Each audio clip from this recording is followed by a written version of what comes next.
Hello friends, आज world heritage day है। आज आपको मल्हार लिए चलते हैं।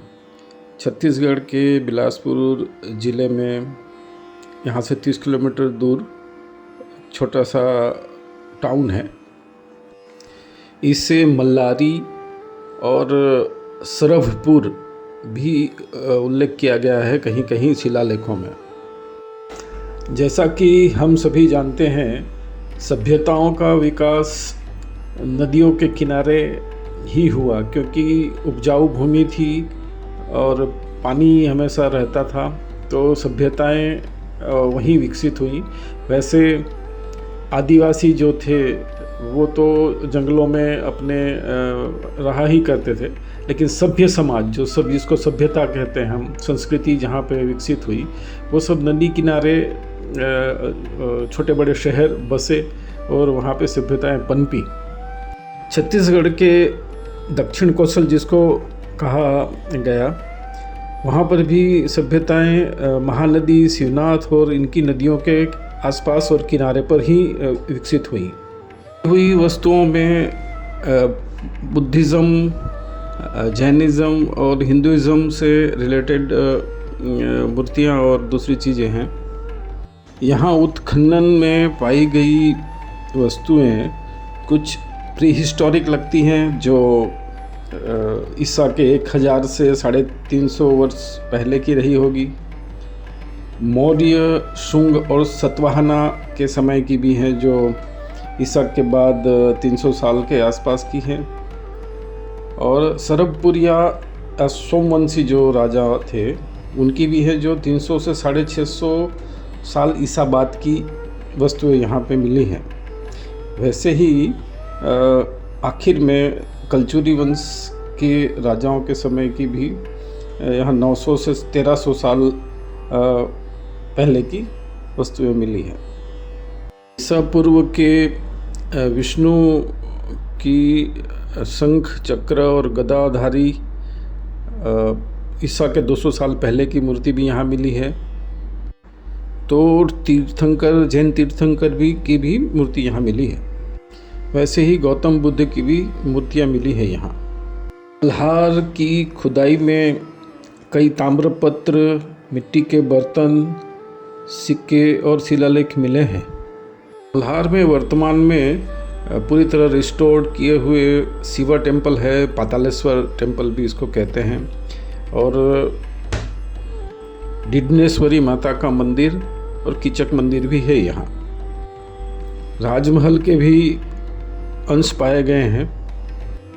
मल्हार के पास सबसे पुराना यहाँ मंदिर मिला, देऊर मंदिर, देऊर टेम्पल। ये 1978 में सबसे पहले इसकी खोज की गई। एक टीले से इसको उत्खनन करके, साफ करके इसको प्रिजर्व किया गया। 2008-9 में इसे पूरी तरह से ठीक कर दिया गया और इसे एक शेप दे दिया गया, जो आर्कियोलॉजी में किया जाता है कि वो इस तरह से रहा होगा। यहाँ वहाँ से जो चीज़ें मिली थी उसको जमा के उसको एक बताया गया कि वो किस तरह से ये रहा होगा। 6वीं शताब्दी के शुरुआती समय की ये धरोहर है।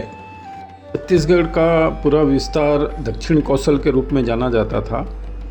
यहाँ पर आर्कियोलॉजिकल साइट्स के हिसाब से देखें तो ताला, मल्हार, सीसा, देवरी, सिरपुर, आरंग, राजिम, तुरतुरिया, ऐसे बहुत से साइट्स हैं, छोटे मोटे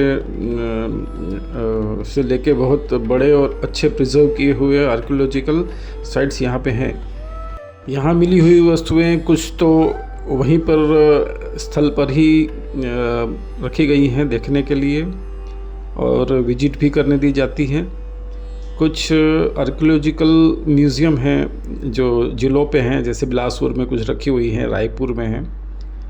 इस तरह से आप उन पे जो उनकी मिली हुई वस्तुएं हैं, मूर्तियां हैं, सभी आप वहाँ देख सकते हैं जाकर। पुरातत्ववेत्ता या आर्कियोलॉजिस्ट और इतिहासकारों के बीच में काफ़ी मतभेद है मल्हार को लेकर कि ये यहाँ की राजधानी दक्षिण कौशल की रही होगी या नहीं, क्योंकि फाइंडिंग्स और जो लेख हैं उनमें आपस में कहीं साम्य नहीं मिलता। लेकिन ये हो सकता है क्योंकि इसमें कारण जो भी रहे हों, लेकिन ये पुरातत्व महत्व की एक साइट्स थी, इसमें कोई मतभेद नहीं है और महत्वपूर्ण शहर रहा होगा। और जो अभी आसपास के 7-8 गांवों में और जो टीले हैं, जो खुदाई अगर की जाए तो इसमें और भी महत्वपूर्ण चीज़ें मिल सकती हैं। क्योंकि हिस्ट्री मेरी पहली पसंद है, मैं स्वयं हिस्ट्री में मैंने ग्रेजुएशन किया है और मुझे इन सब चीज़ों पे बहुत लगाव है। तो मैं इसकी किताबें और इसके दूसरे जो मटेरियल्स है उसके बहुत गहरे तक जाता हूँ, लेकिन वो सब आम लोगों को वो बोर करने वाली चीज़ें हैं, इसलिए वो उससे मैं यहाँ उसको ला नहीं रहा हूँ, उस चीज़ों को उनसे दूरी बना के रख रहा हूँ।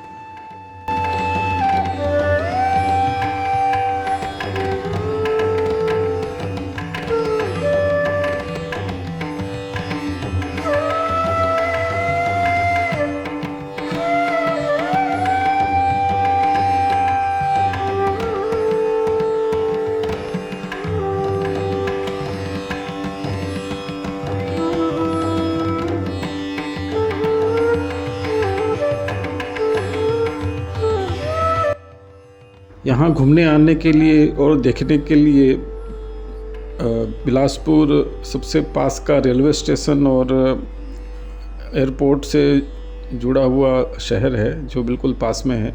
रायपुर में बहुत बड़ा हवाई अड्डा है, वहाँ सब तरफ से फ़्लाइट्स आती हैं, रास्ते अच्छे हैं, ट्रेन भी सब तरफ से यहाँ आती हैं, तो आने जाने के लिए कोई समस्या नहीं है। अच्छे होटल्स भी हैं, बिलासपुर बहुत डेवलप सिटी है, पास में ही है और यहाँ सारी सुविधाएं हैं। थैंक यू फ्रेंड्स, साथ में बने रहने के लिए, और भी ऐसी अच्छी जानकारी और वीडियोस के लिए हमारे साथ बने रहिए। Thank you.